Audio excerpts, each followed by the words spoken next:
Kali ini saya akan menceritakan sebuah kisah atau sebuah cerita dari psikologi of money tentang keuangan.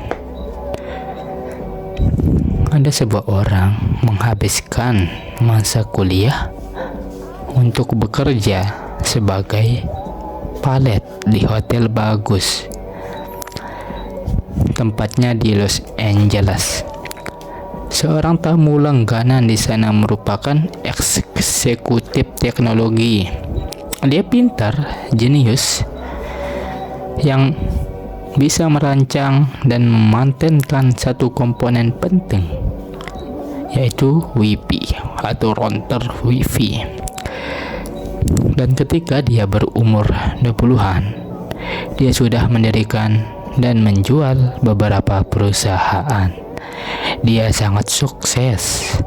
Hubungannya dengan uang akan saya jabarkan sebagai campuran dan kegelisahan dan kebodohan yang kekanak-kanakan. Jadi seorang ini orang yang sangat sukses ini, dia mempunyai sifat kekanak-kanakan.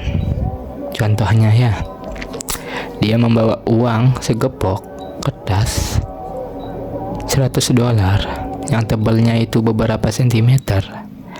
Dia menunjukkan uangnya ke siapapun yang mau melihatnya maupun yang tidak mau melihatnya. Dia unjuk kekayaannya atau dia pamer lah. Dan dia terkenal juga sering mabuk dan selalu mabuk. Dan pada suatu hari dia memberi uang tunai kepada koleganya sejumlah $1.000 untuk membeli emas. Keping emas dibeli.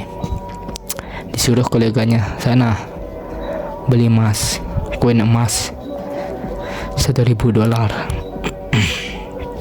Sejam kemudian, sambil membawa koin, koleganya datang. Si eksekutif teknologi dan kawan-kawannya berkumpul di dermaga di Samudera Pasifik.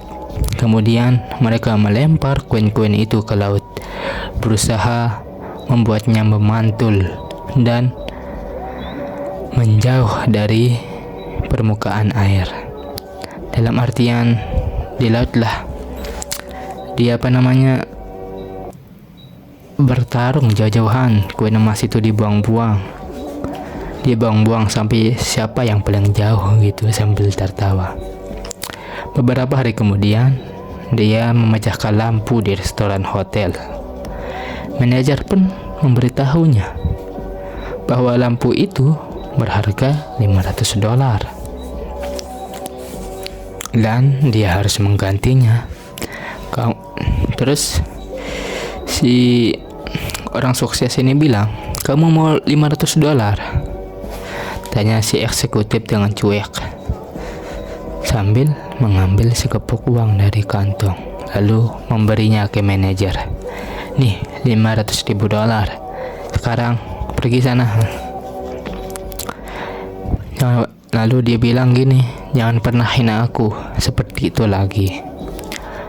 Langsung pertanyaan saya gini, boleh jadi Anda bertanya-tanya, berapa lama kelakuan seperti itu bertahan?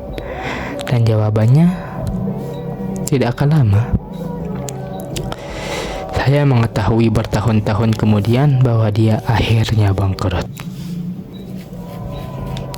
Dengan pemborosannya yang kayak gini, orang meskipun sukses apapun, kalau dia seboros begini, tetap akhirnya akan bangkrut. Jadi buku ini adalah bahwa mengelola uang dengan baik tidak ada hubungannya dengan kecerdasan. Dengan kecerdasan Anda dan lebih banyak berhubungan dengan perilaku Anda. Dan perilaku sukar diajarkan bahwa kepada orang-orang yang sangat cerdas. Seorang jenius yang kehilangan kendali atas emosinya bisa mengalami bencana keuangan, maupun sebaliknya juga bisa. Orang biasa tanpa pendidikan finansial bisa kaya jika mereka punya sejumlah keahlian terkait perilaku yang tak berhubungan dengan ukuran kecerdasan formal.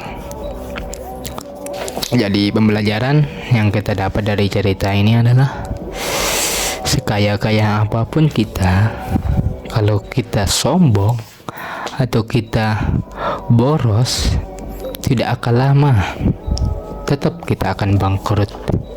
Percuma juga kalau kita tidak bisa menjaganya.